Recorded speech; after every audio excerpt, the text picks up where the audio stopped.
A very warm welcome once again to all of you. And today I have with me two beautiful ladies. Dr. Amita, you all know. And today we have one more wonderful person with us. We have Dr. Anu Verma, who also has been into teaching for a very long time. And she has been into the field. Welcome, Dr. Anu. How are you? And Dr. Amita, a very warm welcome to you also. Thank you so much, Ashima, for the warm regards and welcome. So, Dr. Anu, how is the experience of, being in the field of education? Because I think education is somewhere where there is a lot of thrust, there is a lot of pressure, because that's where the future is being built. And when you are a teacher yourself, when you are into the field of training, what kind of pressures do you feel the teachers feel? As you know, I've been always talking to Dr. Amita, and we have been doing a lot of sessions on parenting, on mental health. So today we thought, why not have a discussion with you on the mental well-being of the teachers? How is that being taken care of, and how is that important? So basically, we see that there is a radical transformation in the field of education. The ways have been changed and the pedagogies have been also changed. So there is a lot of stress. Initially, the teachers, they were inclined towards this passion. They adopted this as a passion. But nowadays, there has been so many changes. So as such, the mental pressures, they are rising. And basically, the quality of education is deteriorating day by day. Deteriorating? So I think, I mean, what could be the reasons of that? The reasons can be like the expectations of the parents are more, they are increasing from the teachers. Second is like we have the radical transformation, like we are switching on to totally maybe on hybrid mode or maybe online mode, especially after post-COVID. So that can be another reason. Then there are so many other changes in the transformation, means in the delivering the quality of education, in meeting the expectations of the parents and the school and the management. All right. And moreover, because the smart classrooms are there, so many new pedagogies are there. So every institution wants to excel. Maybe because most of the schools and colleges, they are privatized. So they try to exhibit and reflect more comprehensive packages for the students. All right. Exactly, Ashima. So what is happening is, if we define education in very simple terms, so education is what is left behind after the textbooks have been forgotten.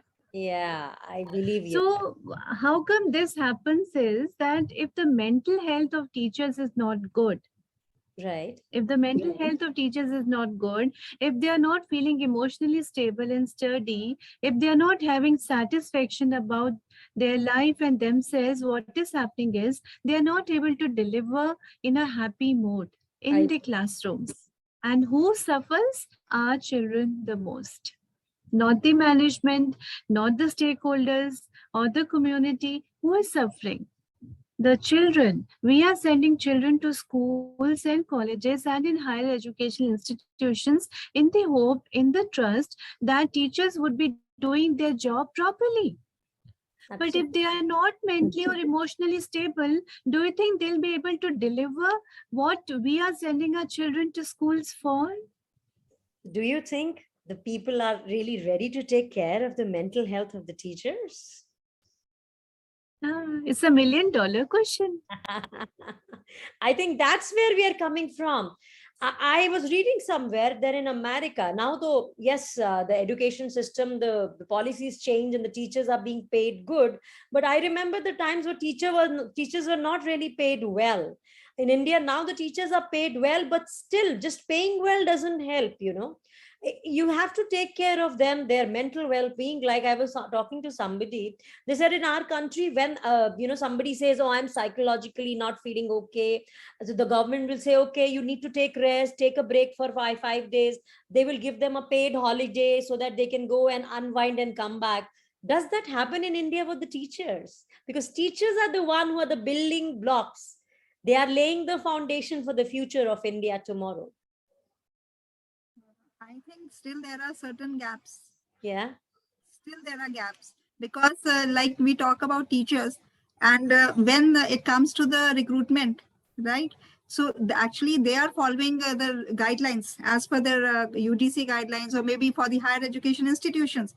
But when it comes to paying the salaries to the teachers, or maybe the regularization of the jobs, they are not justified on Absolutely. part of the teachers.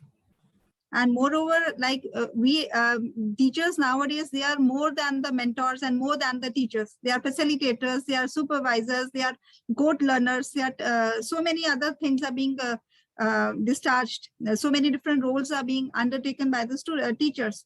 Agree. So to meet their to balance their role as a teacher, as a mentor, as a facilitator, so a teacher has to face so many challenges. And moreover, the expectations of even the students, because privatization is of the universities, so they actually expect more from the teachers. Every time they have to be on toes, listening to the students and to facilitate them in every aspect. That reminds me, my children are in a school, where the teachers are really well taken care of, because it's not the private school the way, because I keep hearing from private school teachers still that the schools are taking the whole salary, the complete, salary is being taken from the students by way of the fees which the schools take, but the teachers are still on half the salary post COVID. And the teachers are still not given the entire salary, and they are working 24/7, because as you say, with the digital thing come in, the teachers have to be sending in messages to the students, and parents are asking questions, because making WhatsApp groups for a particular class has become mandatory. The teachers are working 24/7. So I sometimes feel for the teachers, my God, they have to send at information even at 9 o'clock, at 10 o'clock at night also. I mean, right now they're working 24/7. What is it doing to their own family lives? Their own mental health is a very big question. What do you have to say, Dr. Amita and Dr. Anu? Yeah, lot many issues are coming, for teachers. As you said, the families are being disturbed. Their family lives are being disturbed.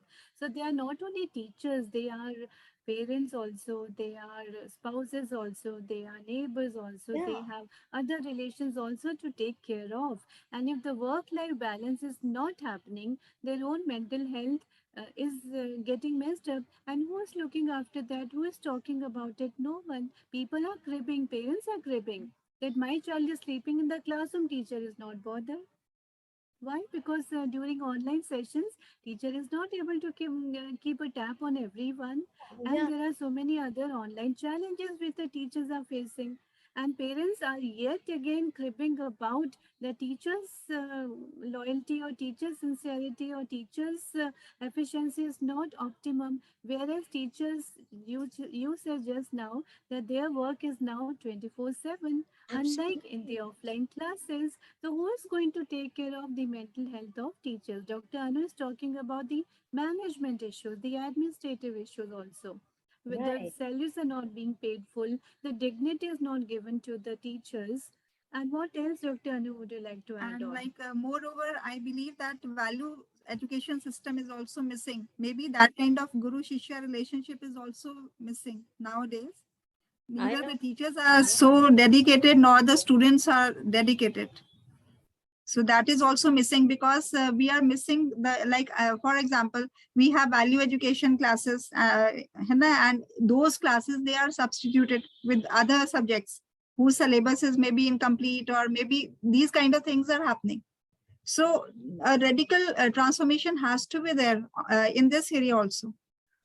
Absolutely. I think that radical transformation is needed, because, as you said, that Guru Shishya thing is not happening, because the children are thinking that they're going to big universities and big schools. They're paying, their parents are paying big fat amounts, so they should be listened to.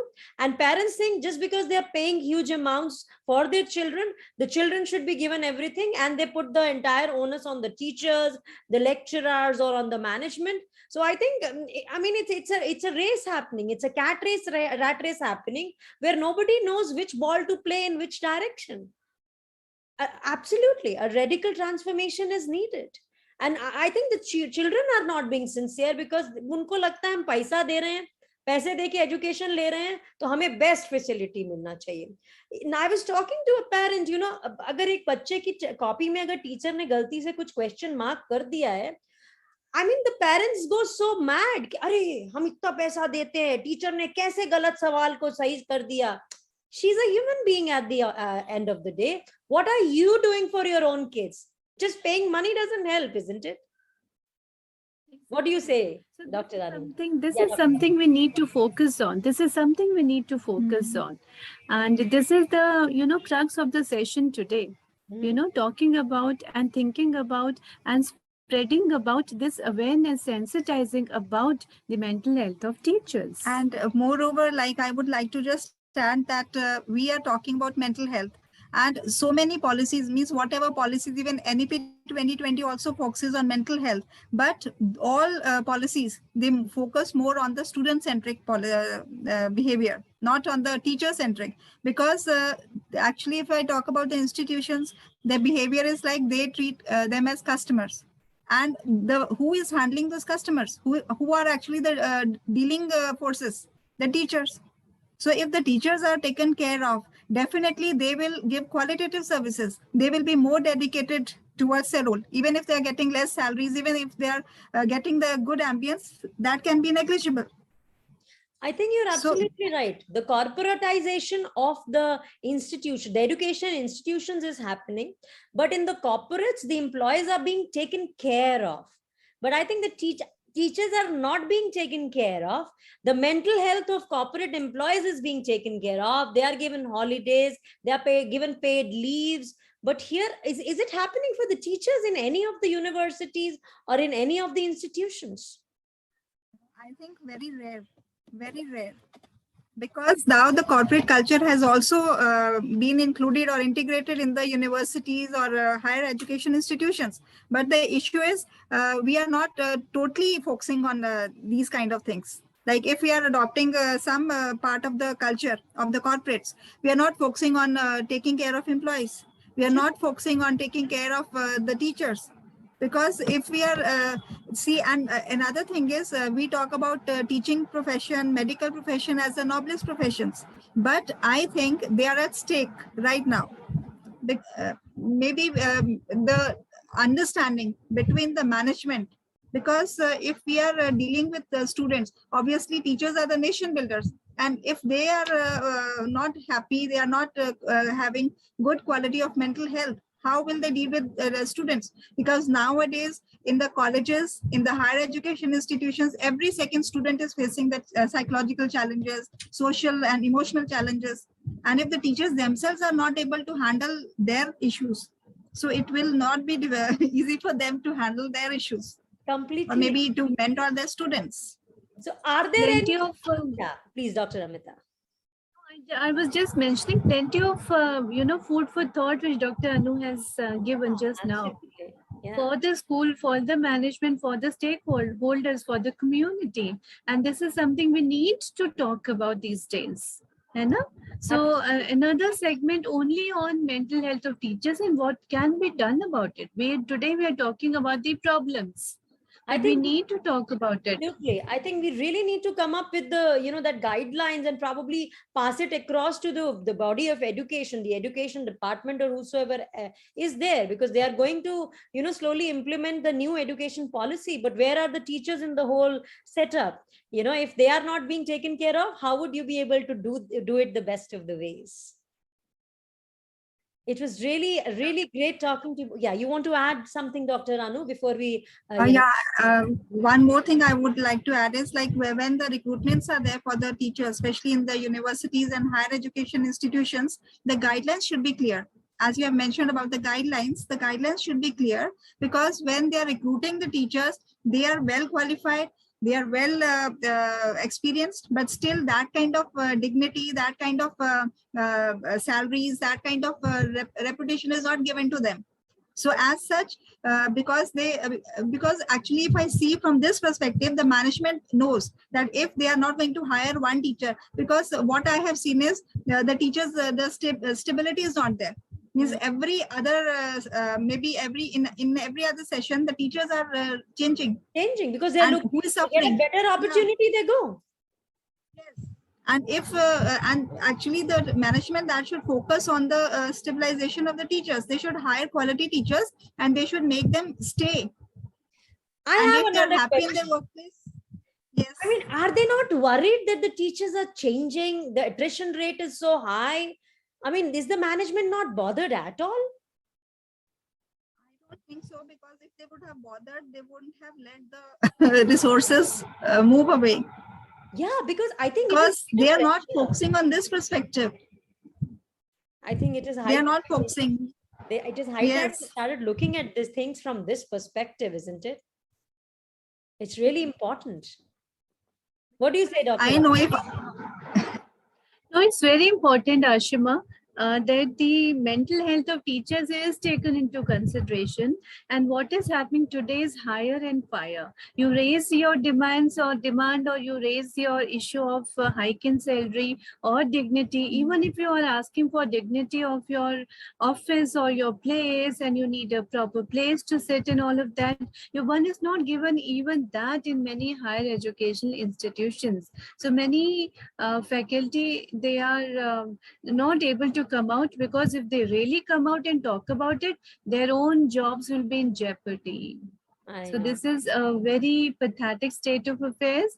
The quality of life of teachers is something which needs to be spoken about by by the academia all over.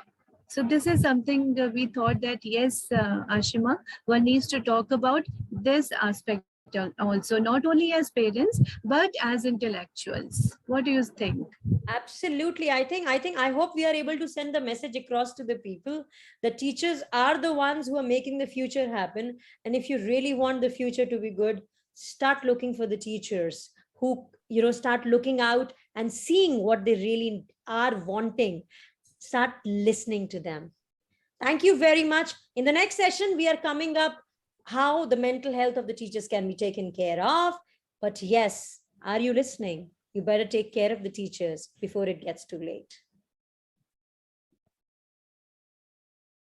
Today, I have Dr. Anu Verma, who is an educationist for last 20 years with Dr. Amita. And let's hear the story of the teachers from both of them.